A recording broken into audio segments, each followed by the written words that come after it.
ये जो क्वेश्चन आपको दिखाई दे रहा है ना, अच्छा क्वेश्चन है, इंपॉर्टेंट क्वेश्चन है।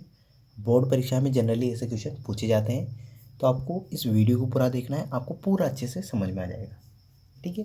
अब देखो इसको कैसे क्या करना है उसको अपन अच्छे समझेंगे और इसको पूरा अच्छे से क्लियरली समझ जाएंगे ना। तो देखो यहाँ पे अपनों को दिया हुआ है बिंदुओं। तो ये बिंदु दिए हुए हैं, ये एक बिंदु दिया हुआ है, एक दूसरा बिंदु दिया हुआ है, दो बिंदु दिए हैं। ये पहला बिंदु है तो इसके निर्देशांक दे रखे अपने को 6,8। दूसरा बिंदु है 2,4 को मिलाने वाले रेखाखंड। अब इन दोनों बिंदु है, देखो यहाँ बना रहा हूँ मैं, जैसे ए एक बिंदु है और एक बी एक बिंदु है। तो ये बिंदु है, अब इन दोनों बिंदु को मिलाया मैंने तो एक रेखाखंड बन गया। ये क्या बन गया, एक रेखाखंड। ए बी क्या बन गया, रेखाखंड। अब ए के निर्देशांक कितने दे रखे यहाँ पे 6,8 और बी के निर्देशांक कितने हैं अपने, बी के निर्देशांक अपने को 2,4।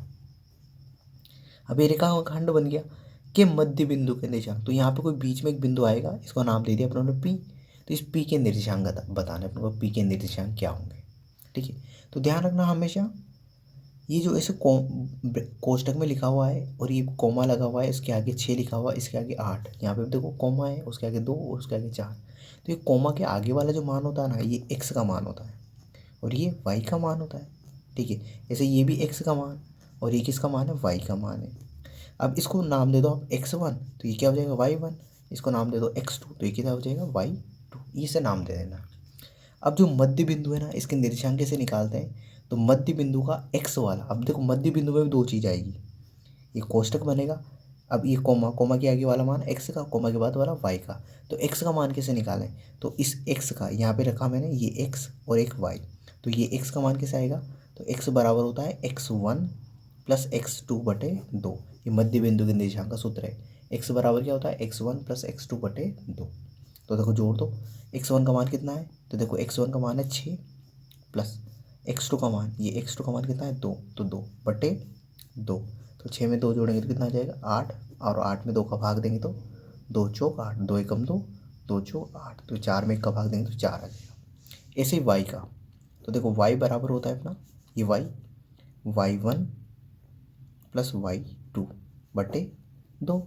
तो देखो y1 का मान कितना है, तो y1 का मान है 8 प्लस y2 का मान कितना है, देखो y2 4, तो ये 4/2। 8 में 4 जोड़ेंगे तो 12, और 12 में 2 का भाग देंगे कितना आ जाएगा अपना 6। देखो 2 एकम 2, 2 छंग 12, और 6 में से 1 का भाग देंगे 6 आएगा। तो ये इसका मान मध्य बिंदु के निर्देशांक क्या आ गया अपने 4,6। तो ये 4,6, तो मध्य बिंदु के निर्देशांक आ गए अपने, मध्य बिंदु, तो ये आ गया अपना 4,6। ये राइट आंसर। ठीक है। तो आई होप ये वीडियो, ये क्वेश्चन आपको पूरा क्लियरली समझ में आ गया होगा। तो इस वीडियो के लिए इतना ही, अगले वीडियो में अगले क्वेश्चन के साथ मिलते हैं।